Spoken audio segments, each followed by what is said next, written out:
novamente juntos no programa Vida Além da Vida. Neste nosso segundo programa sobre a mediunidade dos santos, vamos abordar com Humberto Fabre mais alguns aspectos interessantes sobre o tema, relacionado às explicações da doutrina espírita. Vamos continuar, o nosso assunto é muito rico, não é? Com certeza, Humberto? é uma alegria para nós. Há médios em todas as religiões, então. Nós falamos da católica e na visão espírita. E nas outras? Em todas, dependendo muito de como é tratado. Na realidade, a base é a mesma, só recebem, por vezes, denominações diferenciadas. Mas o fato é que Deus não poderia, não é, privilegiar uns e negligenciar outros, porque mediunidade é uma ferramenta, está na mão de criaturas que possuem moralização, como como está para as criaturas que não são moralizadas. E a bondade divina estende as suas bênçãos para todos, de forma que a interpretação fica a cargo de cada um. Como os espíritas veem os milagres dos santos, então? Os espíritas, os evangélicos, que não têm um conhecimento profundo da doutrina espírita, como uma coisa excepcional? Bom, não, os espíritas não, em absoluto, né? Nós conhecemos ainda muito pouco de certas leis para que esses efeitos que são produzidos, podermos pesquisá-lo em detalhes no sentido de termos todas as explicações, mas eles estão inseridos dentro das leis universais, não sendo em momento nenhum derrogação da lei natural, e nem poderia ser, porque haveria um desequilíbrio onde Deus poderia beneficiar uns em detrimento de outros. Agora, a visão, por vezes, ela é um pouco restrita.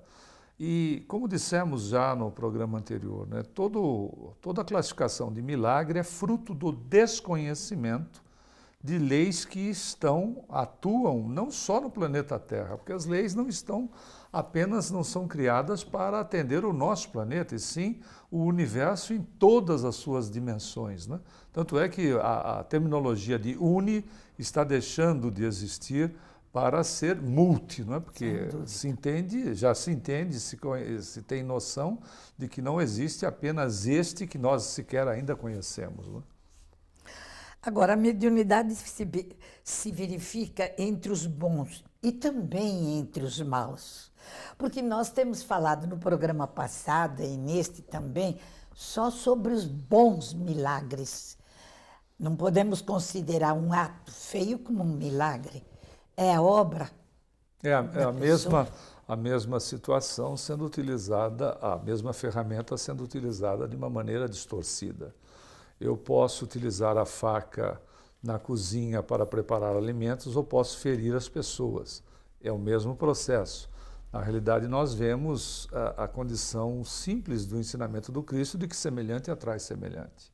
Vou encontrar entidades que têm alto poder magnético para me auxiliar em efeitos que possam prejudicar o outro.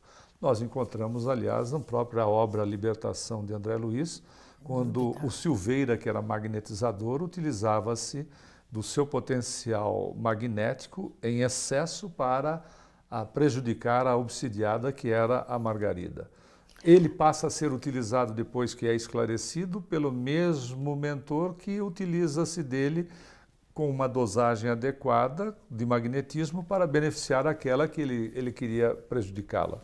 Simples assim, né? Nós vemos na mesma criatura, a criatura é ignorante, desconhecedora, mas utilizando seus potenciais para prejudicar, e a criatura esclarecida utilizando os seus mesmos potenciais de forma dosada para auxiliar, que é a maravilha, não é? É a mesma ferramenta sendo usada de maneira adequada. Então, no caso, quando nós fazemos uma promessa a um santo, especificamente aumenta a possibilidade de se obter o milagre, ou a cura, ou aquilo que queremos. Então, quando nós emitimos um pensamento a um espírito menor, com menos condição moral, nós entramos também em sintonia com o mal? Bom, não necessariamente. Se a nossa solicitação é uma solicitação que vise a beneficiar-nos ou a beneficiar a terceiros. Na realidade, aquela criatura não podendo atender, se há um mérito daquele que pede, conforme nos explica André Luiz em suas obras através da mediunidade de Chico, na realidade todas as preces são analisadas e atendidas na medida das suas reais necessidades. Porque uma coisa é pedir imaturamente, outra coisa é saber pedir, né?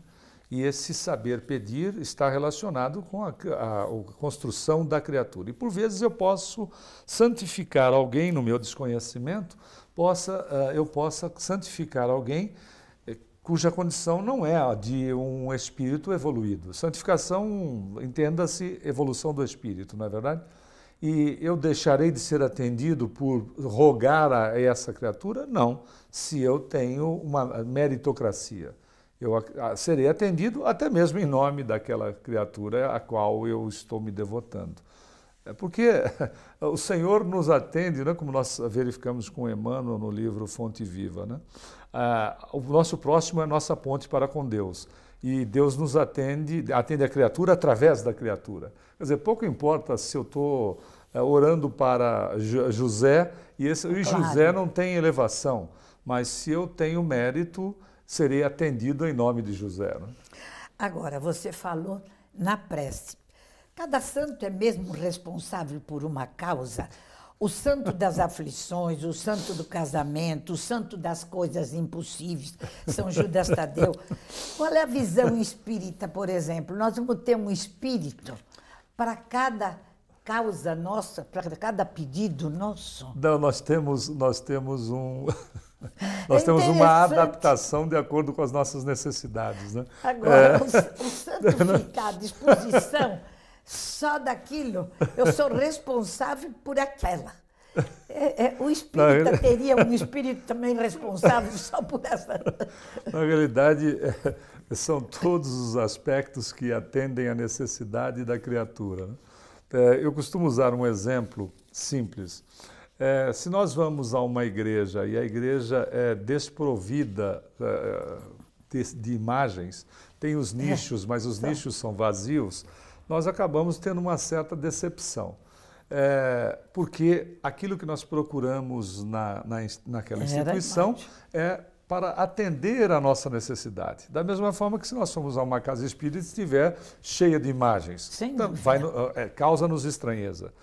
Os nossos amigos espirituais atendem-nos de acordo com as nossas necessidades. Nós criamos esses aspectos, essas necessidades, e eles não que tenham que se adaptar exclusivamente, mas eles nos atendem na sabedoria desses espíritos mais elevados, eles entendem que nós precisamos disto, dessa maneira de ver, mas não é assim que funciona, não é verdade? Agora, muita gente pergunta isto quando vai à casa espírita, mas eu ainda não consigo me libertar. Eu gosto muito de Santo Antônio, de Santa Rita, Santa Teresinha. E quando nós, espíritas, endereçamos essas preces a esses santos, qual é a reação? Porque este vínculo, muitas vezes, nos ata a tradições de outras reencarnações, né? Sim, mas o fato é que ninguém deve se agredir naquilo que aceita e naquilo que lhe faz bem. Nós sabemos que o plano espiritual não funciona desta maneira, não é? Nós somos atendidos em nossas necessidades, não precisa ser por A, B ou C. Mas, como nós já dissemos na nossa pergunta e resposta anterior, não é?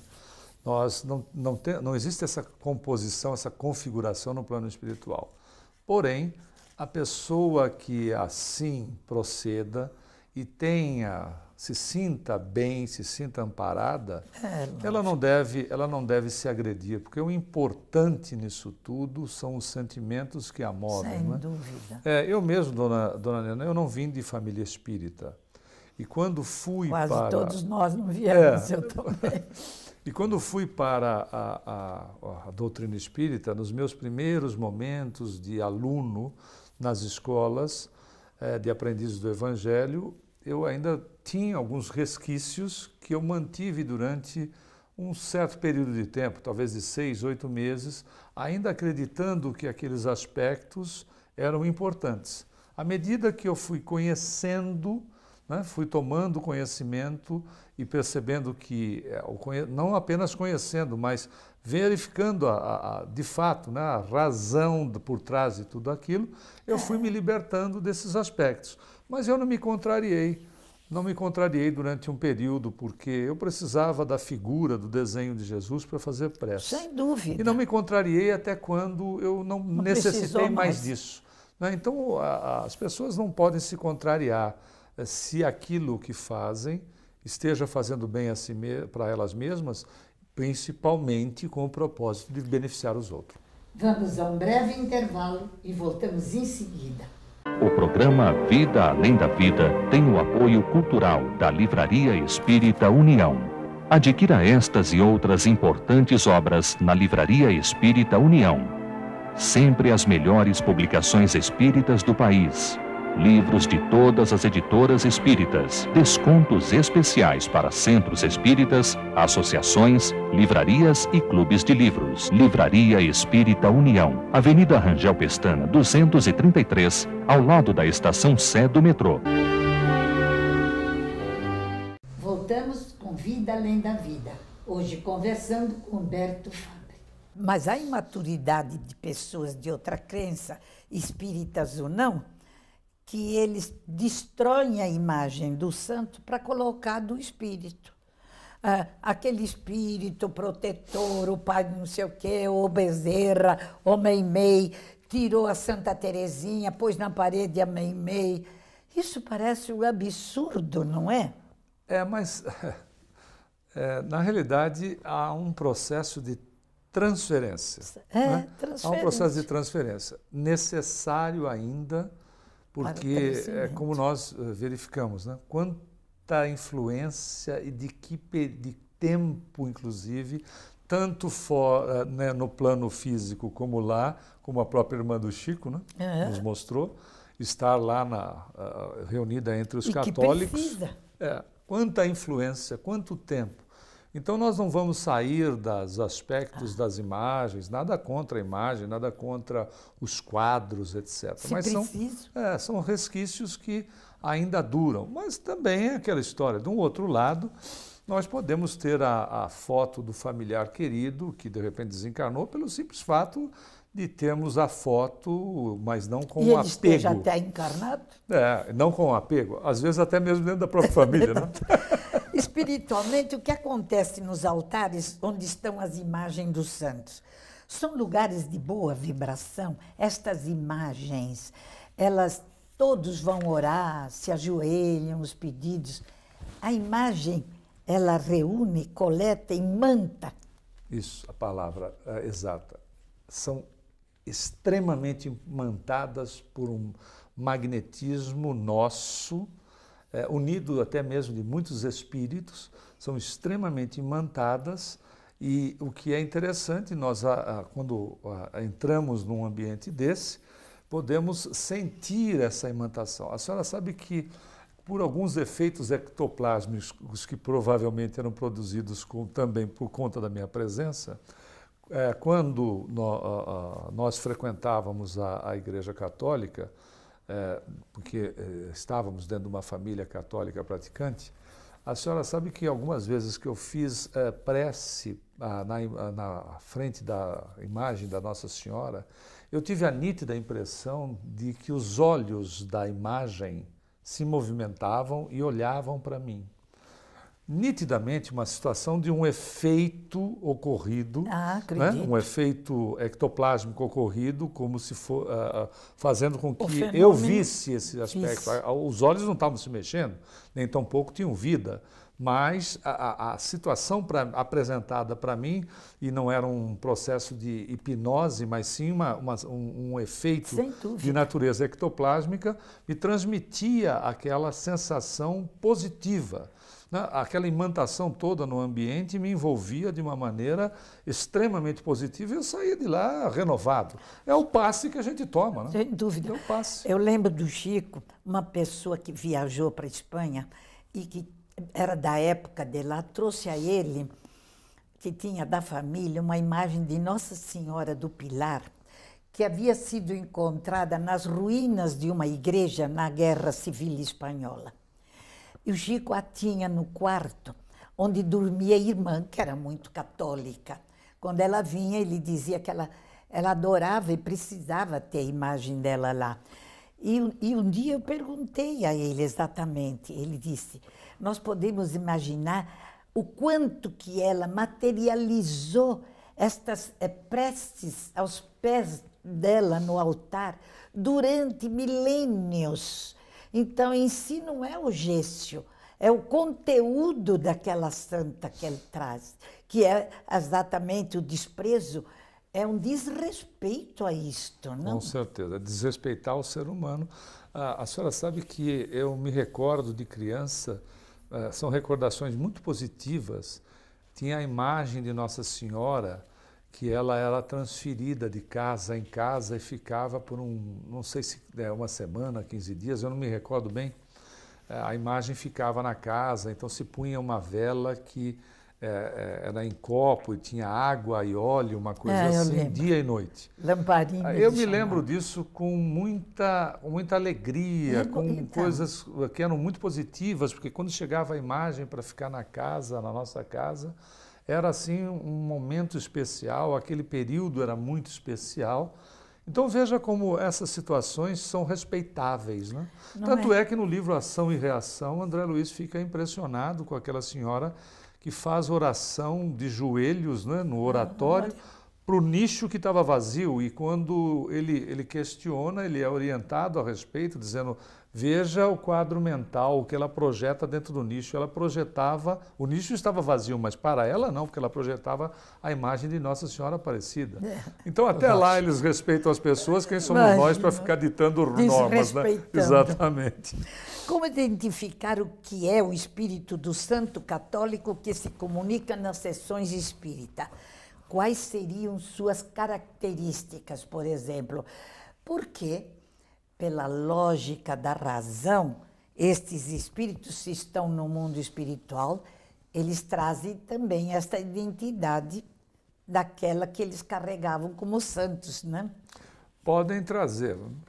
Por exemplo, nós vemos isso durante a codificação. Vários deles se apresentam e colocam os seus nomes para Kardec. Mas o fato baseado nos próprios ensinos da doutrina, que estão todos inseridos na codificação, a característica é a da bondade, é a do amor, é a da elevação moral, né?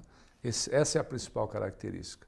O nome aí passa a ser detalhe, né? Mas a característica é de elevação moral, é a direcionamento no bem, é o direcionamento da criatura no sentido de educá-la.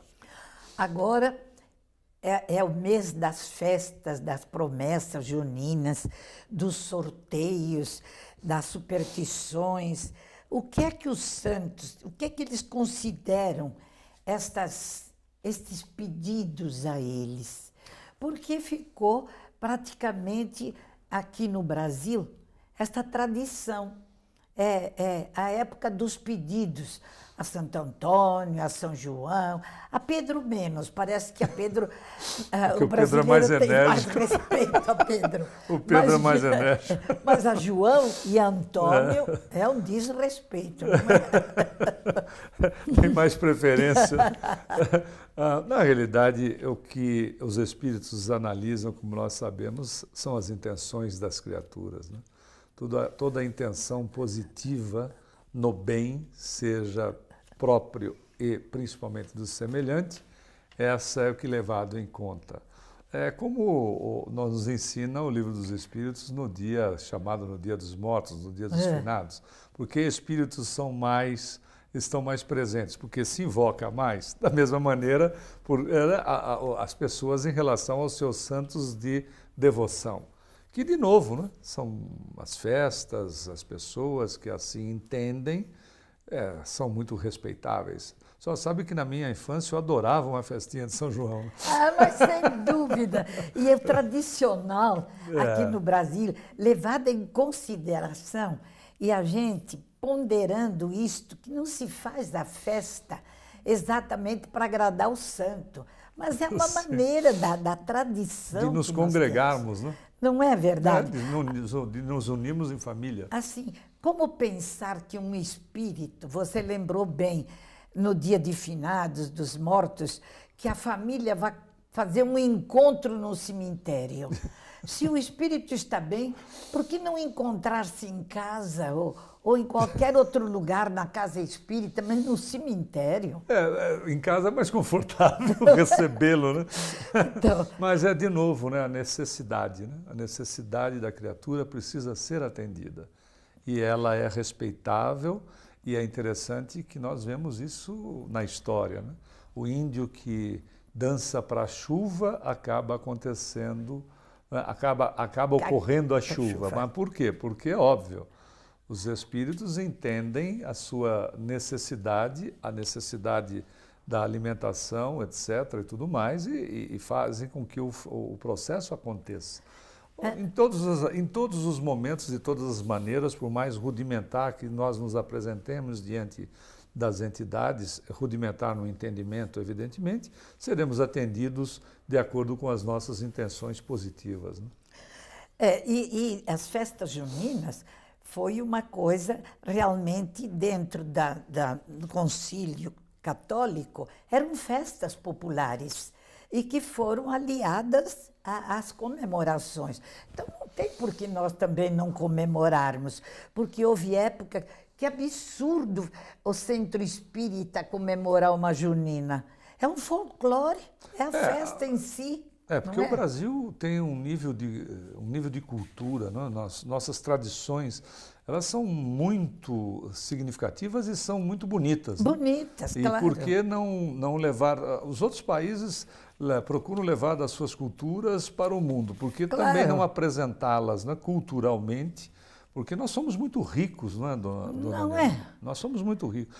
E o brasileiro, é interessante, né?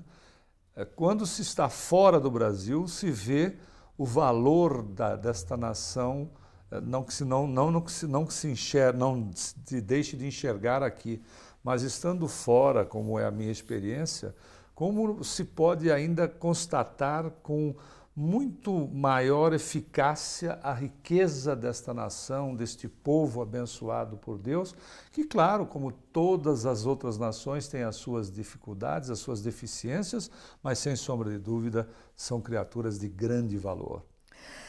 Há na condição de espírita comunicações de diversos santos.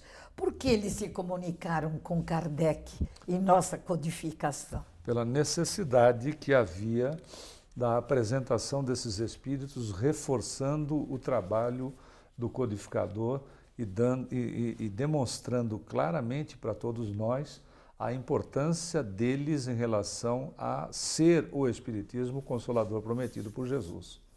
Era um endosso. É um endosso, porque eles poderiam dizer Agostinho só, mas Santo Agostinho, ele canonizado, né? E é interessante notar o seguinte, né? Demonstrando que não havia nenhuma diferença entre estar nesta ou naquela religião, que no final das contas todos nós somos filhos e filhas de Deus.